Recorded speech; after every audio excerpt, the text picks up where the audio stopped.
featured a story about Brittany Maynard, a 29-year-old woman who was diagnosed last April with a brain tumor and given 6 months to live. She has decided to take her own death into her own hands and move from California to Oregon, where you are legally allowed to die with dignity. Plan to be surrounded by my immediate family, which is my husband and my mother and my stepfather and my best friend, who's also a physician. And probably not much more people. And I will die upstairs in my bedroom that I share with my husband, with my mother and my husband by my side, and pass peacefully with some music that I like in the background. And joining us via Skype is the Director of Communications and Marketing for Compassion and Choices, Gwen Fitzgerald. Welcome, Gwen. Thanks for joining us. Absolutely. Nice to be with you, Michelle. So your organization is working with Brittany, correct? I mean, tell us how you first learned of her and her story.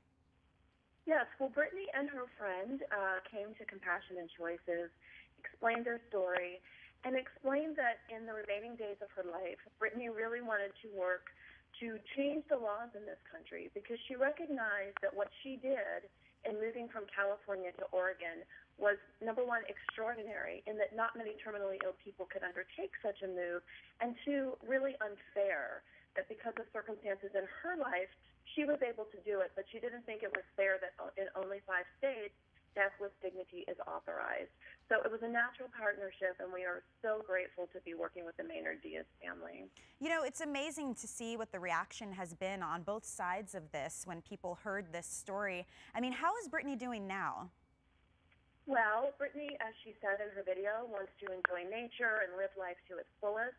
And she's doing that. She was able to go for a hike last week. They're trying to spend more time outdoors. And simultaneously, her disease is progressing. She said that she has continued seizures. Sometimes she doesn't remember her husband's name after the seizures. So definitely, this illness is progressing. And as you said in your intro, she wants to control and manage her own death. And that's what this move and her publicity efforts are all about. So can you share with us and for our viewers then, how does Compassion and Choices help a terminally ill person end their life? Well, what we do is provide information about the full spectrum of end-of-life care. So Compassion and Choices has an end-of-life consultation service that you can access through an 800 number on our website. And we have expert consultants who advise you to do your advanced planning when you're younger and healthier, to have the conversation with your family, which was imperative in the case of Brittany, and also explains many options along the continuum from health until the end of your life: hospice, palliative care, death with dignity. So we're not dispensing medicine. We're giving information about the range of options. So you had mentioned a little bit earlier, legally, how few states actually participate in death with dignity. Why do you think that is? I think that the lag of policymakers in the healthcare system behind public opinion is very significant on the issue of death with dignity.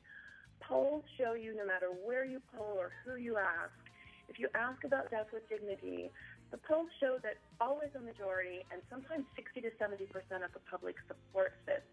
The challenge now is to do what Brittany is saying. Let's change the rest of the system for everybody and level the playing field. The public who has been touched by Brittany's story, the 8 million people who have watched the video, she hopes, and Compassion and Choices hopes, that those people will take action so that this option is available as a choice in all states, so that people can work with their physicians and access the health care they want at the end of their lives. Well, I want to thank you for sharing that information with us. I think a lot of people just don't understand, and that's where a lot of this reaction comes from. So I'm very grateful to you for sharing that info. And at home, if you want more information on Compassion and Choices, go to compassionandchoices.org. Gwen, thanks again.